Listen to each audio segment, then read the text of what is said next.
ওম শান্তি। আজ 27 সেপ্টেম্বর 2024 বাবার অমূল্য মধুর মহাবাক্য শুনব।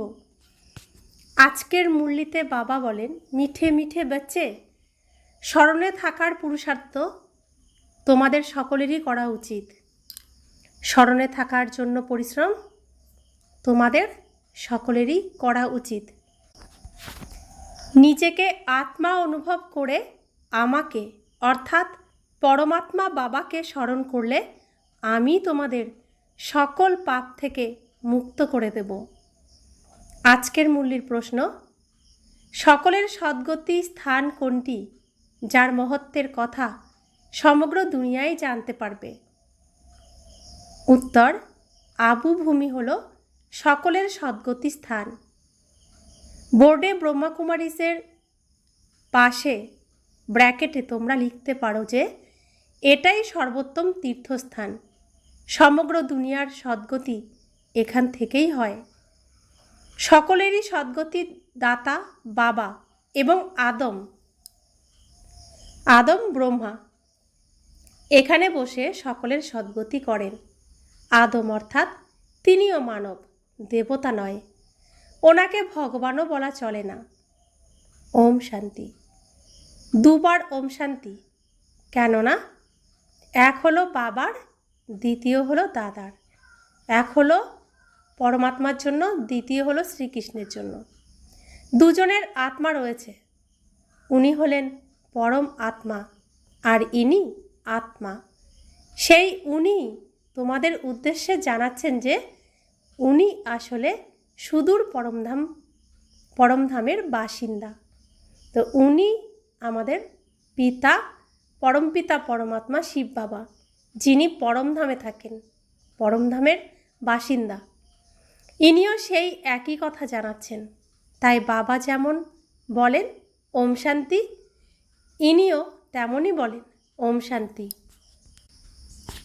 ব্রহ্মা বাবাও বলেন ওম শান্তি। বাচ্চারাও তেমনই বলে ওম শান্তি। অর্থাৎ আমরা আত্মারা সবাই শান্তিধাম নিবাসী। এখানে আলাদা আলাদা হয়ে বসবে। একজনের অঙ্গ যেন অপরজনের অঙ্গ স্পর্শ না করে, যেহেতু প্রত্যেকেরই নিজের নিজের অবস্থা ও যোগের রাত দিনের প্রভেদ থাকে। কেউ হয়তো খুব ভালো স্মরণ করে, কেউ একেবারেই স্মরণ করে না। তো যারা একেবারেই স্মরণ করে না তারা হলো পাপ আত্মা, তমপ্রধান। আর যারা স্মরণ করে তারা হলো পূর্ণ আত্মা, শতপ্রধান। অনেকটাই পার্থক্য হয়ে যায়, তাই না? বাড়িতে সবাই একসাথে থাকলেও তফাৎ তো থাকবেই। সেই জন্যই ভগবতে অসুরের নামগুলি করা হয়েছে, যা কিন্তু আসলে এই বর্তমান সময়কালেরই। এখনই আসুরিক দুনিয়া, তো এখানেই অসুরদের ভূমিকা রয়েছে। আর এখানেই দেবতারাও রয়েছে, যারা নিজেকে ভুলে গেছে, যারা সিংহাসন হারা, যারা শিব বাবার কাছে সিংহাসন ফিরে পাওয়ার জন্য তপস্যা করেছিল, সেই দেবতারা এখানেই রয়েছে। তাই বাবা বসে বাচ্চাদেরকে বোঝাচ্ছেন এসব হলো ঈশ্বরীয় চরিত্র, যার কথা ভক্তি মার্গে গাওয়া হয়। সত্যযুগে কিছুই মনে থাকবে না, সব ভুলে যাবে। বাবা এখনই শিক্ষা প্রদান করছেন। সত্যযুগে এইসব একদমই ভুলে যাবে। পুনরায় দ্বাপরে শাস্ত্র রচনা করবে আর রাজযোগ শেখানোর চেষ্টা করবে, কিন্তু রাজযোগ তো শেখাতে পারবে না। তো তখন কি হবে? ওই মুখে বাচ্চাদের যেরকম ছড়া শেখায়, গান শেখায়, কবিতা শেখায়, শাস্ত্রও সেরকমভাবেই অনেক গল্প কাহিনী করে শেখানো হবে। বাস্তবে তা সম্পূর্ণই আলাদা। তো বাবা বলছেন, সেটা তো বাবা যখন সম্মুখে আসেন তখনই শেখান রাজযোগ। তোমরা জানো যে কিভাবে বাবা রাজযোগ শেখাচ্ছেন। পুনরায় 5000 বছর পর এসে এইভাবেই বলবেন। মিষ্টি মিষ্টি আত্মিক বাচ্চারা এইভাবে কখনো কোনো মানুষকে বলতে পারবে না। আর না দেবতারা, দেবতাদেরকে বলবে। এক আত্মিক পিতায় আত্মিক বাচ্চাদেরকে বলেন, একবার পার্ট প্লে করলে পুনরায় 5000 বছর পর এই পার্ট প্লে করবে, কেননা পুনরায় তোমরা সিঁড়ি দিয়ে নামতে থাকবে, তাই না? আমরা সিঁড়ি দিয়ে নামতে নামতে সিঁড়ির শেষ ধাপে চলে এসেছি। তো সেখান থেকে বাবা আমাদেরকে আবার ওপরে তুলছেন, সিঁড়ি দিয়েই ওপরে তুলছেন। তো বাবা ওপরে তোলেন আর আমরা আবার নামতে থাকি। তোমাদের বুদ্ধিতে এখন আদি মধ্য অন্তের রহস্যের জ্ঞান আছে। তোমরা জানো যে সেটা হলো শান্তিধাম অথবা পরমধাম। আমরা ভিন্ন ভিন্ন ধর্মের আত্মারা সবাই নম্বরের ক্রমানুসারে সেখানে থাকি, নিরাকারী দুনিয়াতে। যেরকম আকাশে স্টার্স তারামণ্ডল দেখে থাকো কিভাবে দাঁড়িয়ে থাকে, এছাড়া আর কিছুই দেখা যায় না। উপরে কোনো জিনিস নেই, ব্রহ্মতত্ত্ব আছে। এখানে তোমরা ধরিত্রীর উপর দাঁড়িয়ে রয়েছ। এটা হলো কর্মক্ষেত্র। এখানে এসে শরীর ধারণ করে কর্ম করে থাকো। বাবা বুঝিয়েছেন যে তোমরা যখন আমার থেকে উত্তরাধিকার প্রাপ্ত করো তখন 21 জন্ম তোমাদের কর্ম অকর্ম হয়ে যায়, কেননা সেখানে রাবণ রাজ্যই থাকে না। সেটা হলো ঈশ্বরীয় রাজ্য, যেটা এখন ঈশ্বর স্থাপন করছেন। বাবা বাচ্চাদেরকে বোঝাচ্ছেন, শিব বাবাকে স্মরণ করে স্বর্গের মালিক হও। স্বর্গ শিব বাবা স্থাপন করছেন, তাই না? তাই শিব বাবাকে আর সুখধামকে স্মরণ করো। বাবা আমাদের জন্য সুখের রাজ্য স্থাপন করছে, তো নতুন রাজ্য সেটাকেও তো আমাদের স্মরণ করতে হবে আর বাবাকে স্মরণ করতে হবে। সবার প্রথমে শান্তিধামকে স্মরণ করো, তাহলে চক্র স্মরণে এসে যাবে। বাচ্চারা ভুলে যায়, এই জন্য বারংবার স্মরণ করিয়ে দিতে হয়। হে মিষ্টি মিষ্টি বাচ্চারা, নিজেকে আত্মা মনে করো আর বাবাকে স্মরণ করো, তাহলে তোমাদের পাপ ভস্ম হয়ে যাবে, সব পাপ ভস্ম হয়ে যাবে। বাবা প্রতিজ্ঞা করছেন যে তোমরা যদি আমাকে স্মরণ করো তাহলে তোমাদেরকে সকল পাপ থেকে মুক্ত করে দেব। বাবাই হলেন পতিত পাবন সর্বশক্তিমান অথরিটি। তাকে ওয়ার্ল্ড অলমাইটি অথরিটি বলা হয়ে থাকে। তিনি সমগ্র সৃষ্টির আদি মধ্য অন্তকে জানেন, বেদ শাস্ত্র ইত্যাদি সব কিছু জানেন। তবেই তো বলেন যে এতে কোনো সার নেই, গীতাতেও কোনো সার নেই। যদিও গীতা হলো সর্বশাস্ত্রের শিরোমণি মাতা পিতা, বাদবাকি সব হলো বাচ্চা। যেরকম সর্বপ্রথম হলো প্রজাপিতা ব্রহ্মা, বাকি সবাই হলো তার সন্তান। প্রজাপিতা ব্রহ্মাকে আদম বলা হয়। আদম অর্থাৎ আদমি। আদম মানে আদমি, মানুষ, তাই না? তাই এনাকে দেবতা বলা হয় না, অ্যাডমকে আদম বলা হয়। ভক্তরা ব্রহ্মা অ্যাডমকে দেবতা বলে দেয়। বাবা বসে বোঝাচ্ছেন, অ্যাডম অর্থাৎ মানুষ, না দেবতা না ভগবান। লক্ষ্মীনারায়ণ হলেন দেবতা। ডিটিজম থাকে প্যারাডাইসে, দৈবী রাজ্য থাকে স্বর্গে। নতুন দুনিয়া আছে, তাই না? সেটা হলো ওয়ান্ডার অফ দ্য ওয়ার্ল্ড। এই পৃথিবীর সব থেকে আশ্চর্যজনক সময় হলো স্বর্গ, সত্যযুগ, বৈকুণ্ঠ। বাদ বাকি সেই সব হলো মায়ার ওয়ান্ডার। দ্রাপরের পর থেকে মায়ার ওয়ান্ডার্স তৈরি হয়। ঈশ্বরীয় ওয়ান্ডার হলো হ্যাভেন, স্বর্গ, যেটা বাবাই স্থাপন করেন। এখন স্থাপন হচ্ছে। এই যে দিলওয়ারা মন্দির, এর ভ্যালু সম্বন্ধে কারোরই কিছু জানা নেই। সাধারণ মানুষ যাত্রা করতে চায়, তো সব থেকে ভালো তীর্থস্থান হলো এটা। তোমরা লিখে থাকো যে ব্রহ্মাকুমারী ঈশ্বরীয় বিশ্ববিদ্যালয়, আবু পর্বত, তো ব্র্যাকেটে এটাও লিখতে হবে সর্বোত্তম তীর্থস্থান। কেননা তোমরা জানো যে সকলের সদ্গতি এখান থেকেই হয়। এটা কেউ জানে না, ভগবান পৃথিবীতে অভিনয় করতে আসেন, তার পার্ট প্লে করতে আসেন। কোনো না কোনো জায়গায় তো তিনি আসবেন, যেখান থেকে তিনি সমগ্র বিশ্বে অভিনয় করে তার শুভ কর্ম করবেন। তো সেই স্থান হলো আবু পর্বত, আরাবল্লী পর্বতে, মাউন্ট আবু, মধুবনে। যেরকম সকল শাস্ত্রের শিরোমণি হলো গীতা, সেরকমই সকল তীর্থের মধ্যে শ্রেষ্ঠ তীর্থ হলো আবু। তাহলে মানুষ পড়বে, অ্যাটেনশন যাবে। সমগ্র বিশ্বের তীর্থগুলির মধ্যে এটা হলো সব থেকে বড় তীর্থ, যেখানে বাবা বসে সকলের সদ্গতি করেন। তীর্থ তো অনেক হয়ে গেছে, গান্ধীর সমাধিস্থলকেও তীর্থ মনে করে। সবাই গিয়ে সেখানে ফুল ইত্যাদি প্রদান করে, তাদের কিছুই জানা নেই। তোমরা বাচ্চারা জানো, তাই এখানে বসে তোমাদের হৃদয়ের অন্দরে বড়ই খুশি হওয়া চাই। আমরা হেভেনের স্থাপনা করছি, স্বর্গের স্থাপনা করছি।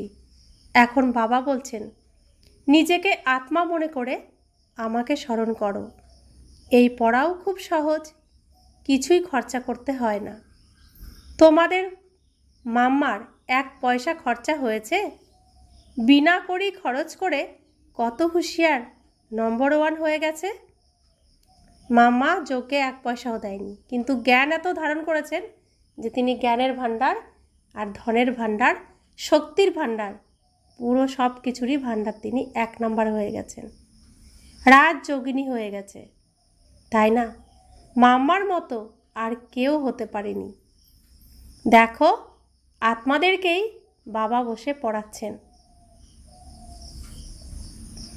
তো যেরকম ব্রহ্মা বাবা শ্রীকৃষ্ণ তার মতো কেউ হতে পারেনি, সেরকম মাম্মা রাধা তার মতো কেউ হতে পারেনি।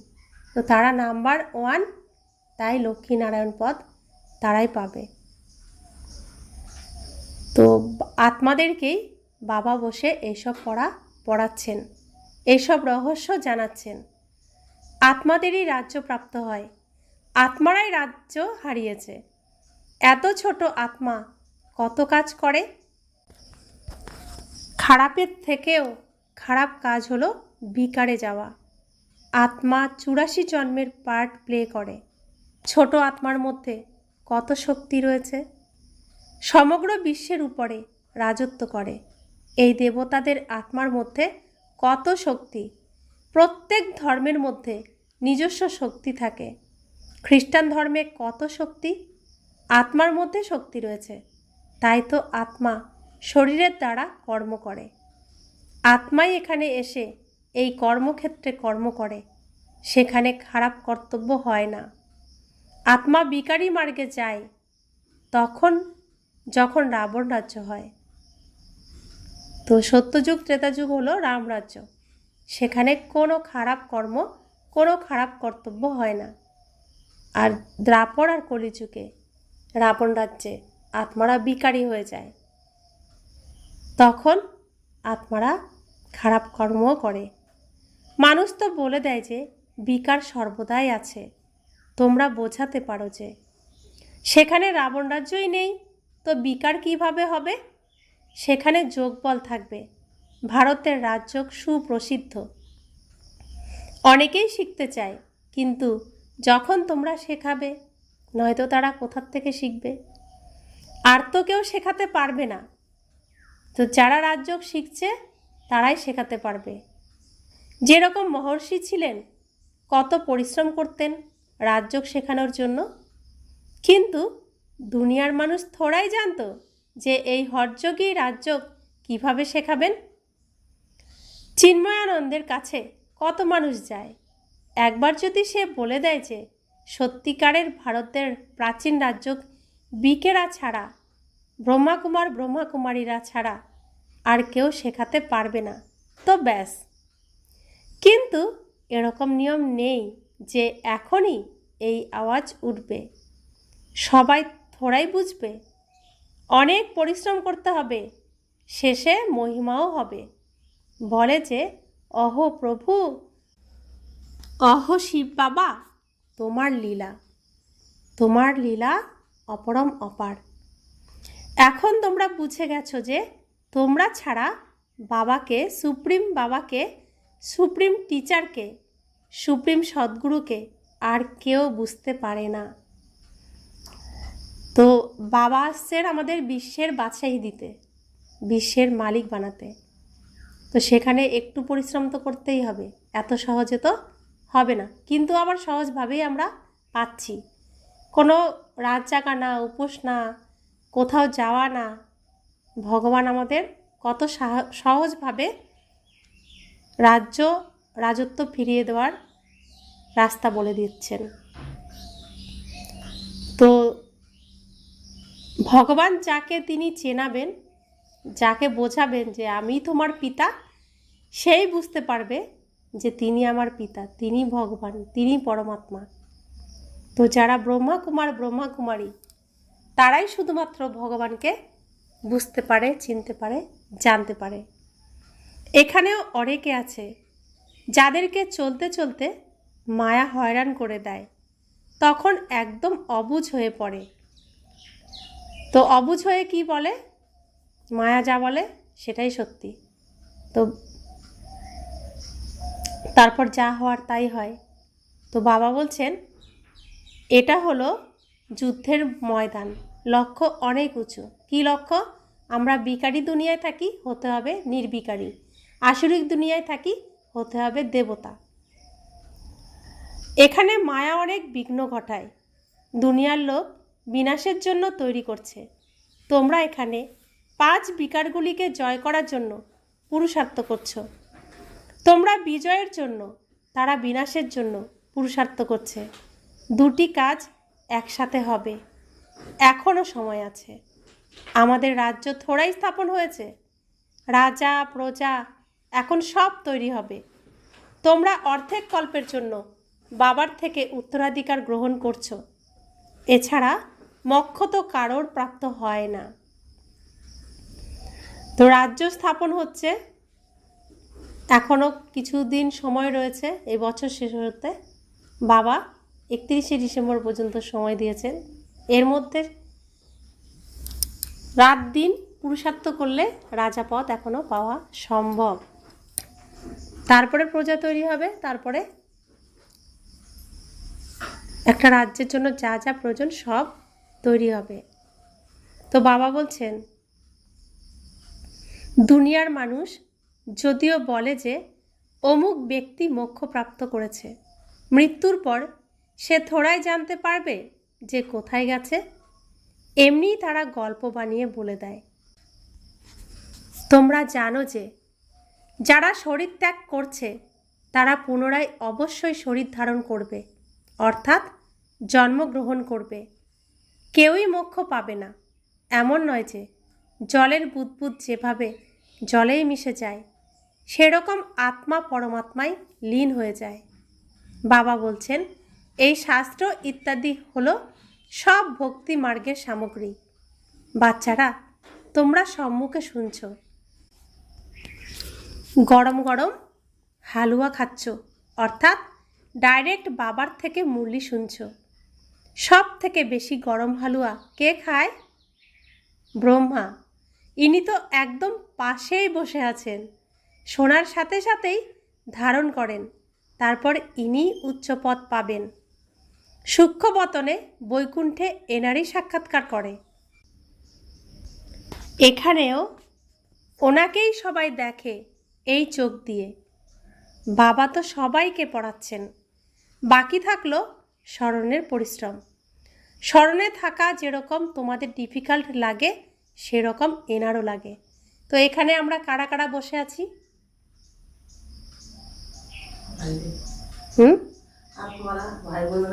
আত্মারা বসে আছি। কোন কোন আত্মা বসে আছি এখানে?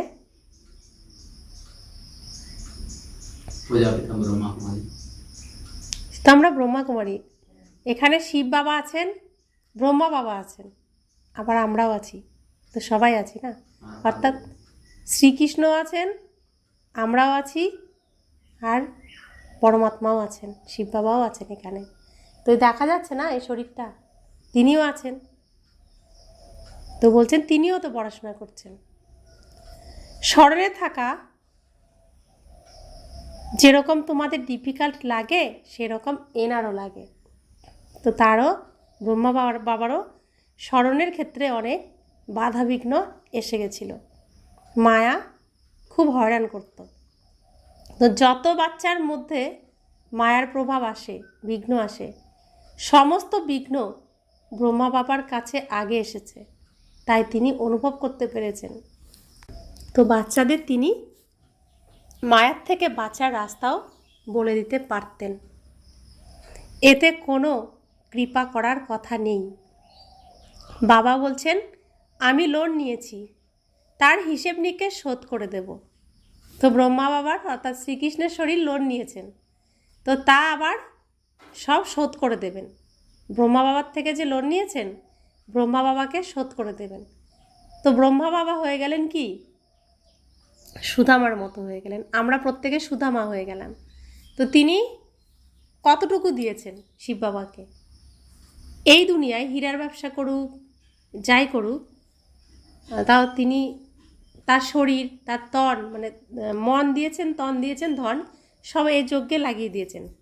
তিনি হীরার ব্যবসা করতেন, কিন্তু সত্যযুগের রাজত্ব আর বাদশাহীর তুলনায় এখানে এটা কি, কিছুই না। তো তার যা ছিল সব সর্বস্ব ভগবানকে দিয়ে দিয়েছে। তো ভগবান কি করবেন? তার হিসেব মেটাবেন কিভাবে? তো তাকে বিশ্বের মালিক বানিয়ে দেন, শ্রীকৃষ্ণকে। ব্রহ্মা বাবাকে এই বিশ্বের মালিক বানান, সত্যযুগের নাম্বার 1 অভিনয়ের চান্স দেন। তো বাবা বলছেন, এছাড়া স্মরণে থাকার পুরুষার্থ তো এনাকেও করতে হবে। তো ব্রহ্মা বাবাকেও স্মরণে থাকার পুরুষার্থ করতে হয়েছে।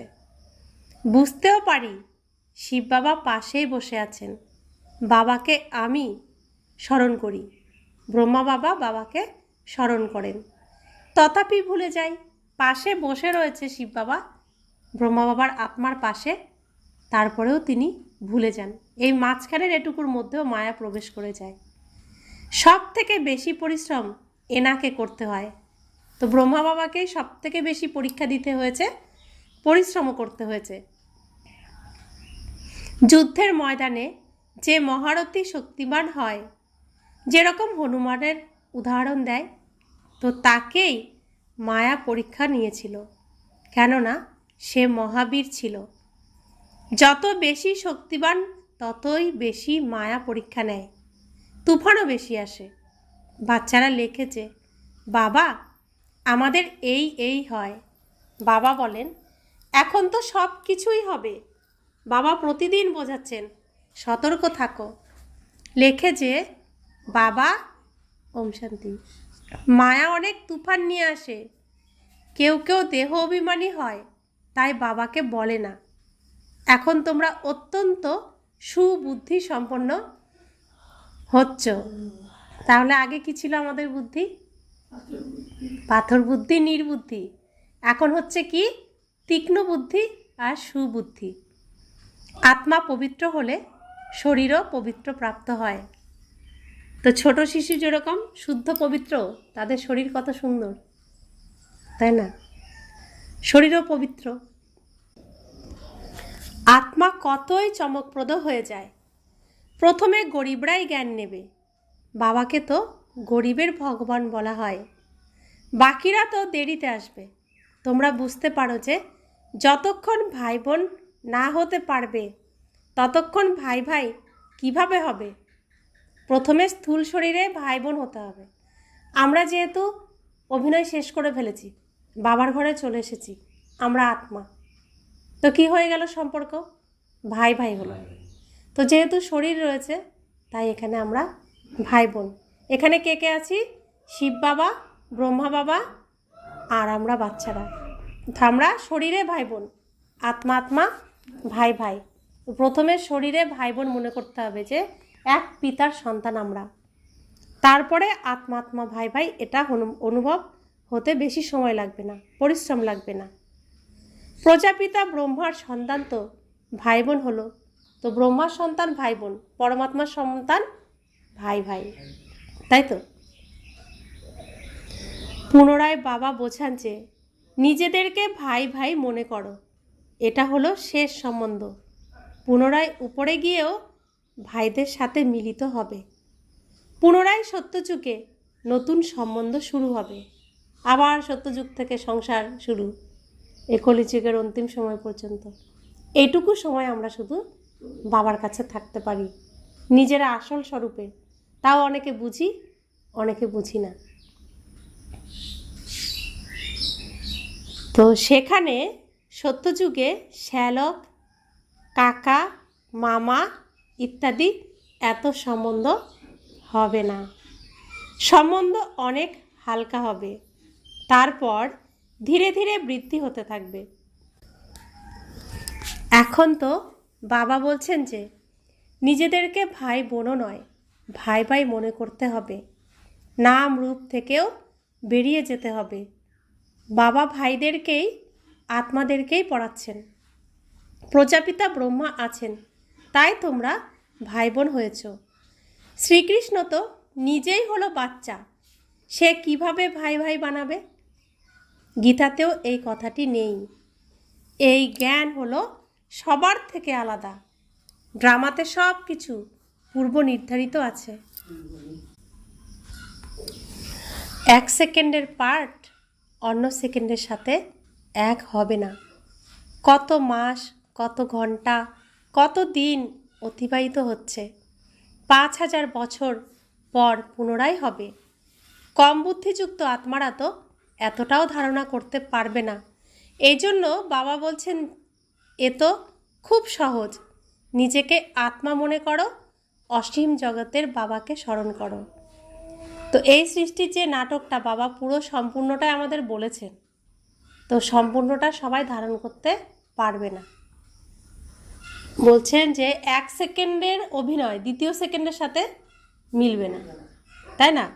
তো 5000 বছরের এত বড় স্মৃতি, এত বড় নাটকের ঘটনা পুরোটা ধারণ সবাই করতে পারবে না। তার জন্য কি রাস্তা বলেছেন? তাদের জন্যও রাস্তা বলেছেন। কি বলেছেন? তুমি যদি মনে রাখতে না পারো, ধারণ করতে না পারো, নিজেকে আত্মা মনে করো। এটা তো মনে করতেই পারো। অসীম জগতের বাবাকে স্মরণ করো, আমি আত্মা, আমার পিতা পরমাত্মা। এটুকু তো করতে পারো। এটা তো খুবই সহজ। পুরানো দুনিয়ার বিনাশ হবে। বাবা বলছেন, আমি তখনই আসি যখন সঙ্গম হয়। তোমরাই দেবী দেবতা ছিলে, এটাও জানো না যে যখন এনাদের রাজ্য ছিল তখন আর অন্য কোনো ধর্ম ছিল না। তো সত্যযুগে শুধু কোন ধর্ম ছিল? সনাতন। রাজ্য কার ছিল? নারায়ণের রাজ্য। রাজ্য পেয়ে তার নাম নারায়ণ, সিংহাসনের নাম নারায়ণ। তা এখন যেমন প্রধানমন্ত্রী সেরকম। তো তার রাজ্য ছিল, আর রামের রাজ্য ছিল। তো সেখানে একটাই পরিবার ছিল। তা আমরা রামের পরিবারের নাকি নারায়ণের পরিবারের? রামেরও পরিবারে সবার, কিন্তু প্রথমে আমরা নারায়ণের পরিবারে। সূর্যবংশীতে আমাদের যেতেই হবে। বাবা দিন রাত এত পরিশ্রম করছেন আমাদের জন্য। সুদূর পরমধাম থেকে এসেছেন আমাদেরকে সূর্যবংশীতে নিয়ে যাওয়ার জন্য, সত্যযুগে নিয়ে যাওয়ার জন্য। আর আমাদের বাবার মান রাখতেই হবে, তাই তো? তাহলে তার যে পরিশ্রম, তবেই তো সফল হবে। তিনি প্রত্যেক বাচ্চাকে কি দেখতে চান?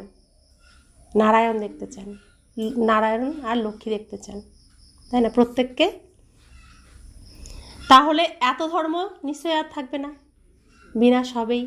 আর সেসব এখন হয়েও গেছে শুরু, তাই না? তো বাবা বলছেন, এটাও জানো যে যখন এনাদের রাজ্য ছিল তখন আর অন্য কোনো ধর্মও ছিল না। এখন তো এনাদের রাজ্য নেই, তাই অনেক ধর্ম রয়েছে। अच्छा, मीठे मीठे सिखिलाते बच्चों प्रति माता पिता बाप दादा का याद प्यार और गुड मॉर्निंग। रूहानी बाप की रूहानी बच्चों को नमस्ते। हम रूहानी बच्चों की रूहानी माता पिता बाप दादा को याद प्यार, गुड मॉर्निंग और नमस्ते नमस्ते नमस्ते।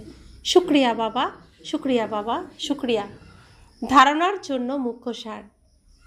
এখন হলো অন্তিম সময়, বাড়ি ফিরে যেতে হবে। সেজন্য নিজের বুদ্ধি নাম রূপ থেকে বের করে দিতে হবে।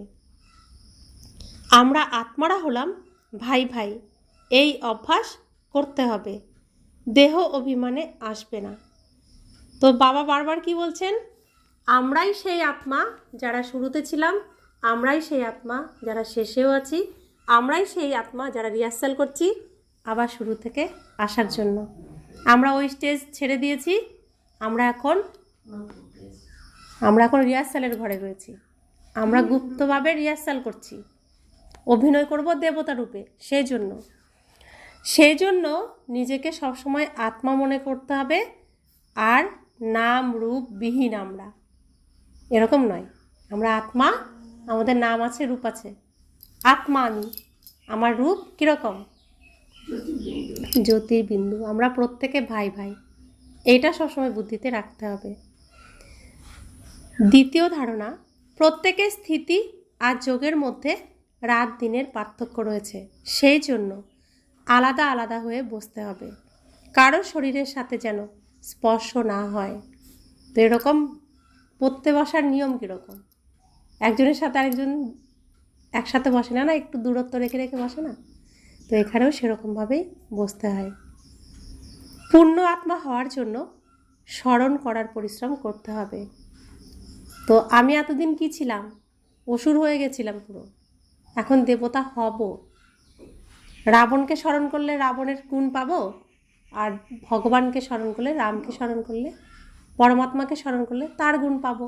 স্মরণ কাকে করব? পরমাত্মাকে করব, তবে আমার মধ্যে সেই গুণ আসবে। মাঝখানে কি হবে? মাঝখানে মায়া আসবে, স্মরণ করতে দেবে না, এই পথে চলতে দেবে না, বাবার ঘরে আসতে আটকাবে, তাই না? তাহলে সাইড সিন করে আগাতে থাকতে হবে, কোনো বাধাই যেন আমরা আটকে না পড়ি। বরদান, বাবার ভালোবাসায় নিজের মূল দুর্বলতাগুলিকে সমর্পণ করে দেওয়া জ্ঞানী তু আত্মা ভব। বাপদাদা দেখছেন যে এখনও পর্যন্ত 5টি বিকারেরই ব্যর্থ সংকল্প মেজরিটির মধ্যে চলছে। জ্ঞানী তু আত্মাদের মধ্যেও কখনো কখনো নিজের গুণ বা বিশেষত্বের অভিমান এসে যায়। প্রত্যেকে নিজের মূল দুর্বলতা বা মূল সংস্কারকে জানে, সেই দুর্বলতাগুলিকে বাবার ভালোবাসায় সমর্পণ করে দেওয়া, এটাই হলো তার প্রমাণ। স্নেহী বা জ্ঞানীতু আত্মারা বাবার ভালোবাসায় ব্যর্থ সংকল্পকেও সমর্পণ করে দেয়। তো এই যে বাবা আমাকে এত বড় সৌভাগ্য দিল, নিমিত্ত বানালো না, প্রত্যেককে নিমিত্ত বানিয়েছে না আমাদেরকে? কি বলেছে বাবা আজকে? শুধুমাত্র আমরাই রাজযোগ শেখাতে পারবো, যারা এখনো শিখতে আসেনি তাদেরকে। তো আমাদেরকেই শেখাতে হবে, তাই তো?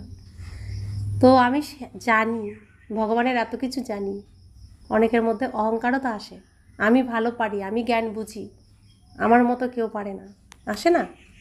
তো এগুলো সূক্ষ্ম সূক্ষ্ম অহংকার, অনেকে বুঝতে পারে, অনেকে বুঝতে পারে না। তুমি আচ্ছা, তোমার মতো ভোলা ভালা বাচ্চাই তো বাবার দরকার, অকপটে স্বীকার করে নেয়, তাই না? সবাই তো স্বীকার করে না, যে বাবা বলছেন না, স্বীকার করে না। তো যার যেটা দুর্বলতা আছে বাবাকে দিয়ে দাও, একমাত্র বাবাই আছে জানো। তো তা বাবাকে দিয়ে দাও, বাবা একদম পিছনে শক্তি হয়ে দাঁড়াবে, সব কিছু খিঁচে নিয়ে নেবে বাবা, আমাদের সমস্ত দুর্বলতাকে। শুধু তাকে জানাতে হবে, না জানালে নেবে না। এক পা আমাকেই বাড়াতে হবে, তবেই তিনি নেবে, এমনিতে নেবে না। তো অত বড় ভগবান, তার তো আত্মসম্মান থাকবে না, না দিলে তিনি নেবেন কেন, তাই না?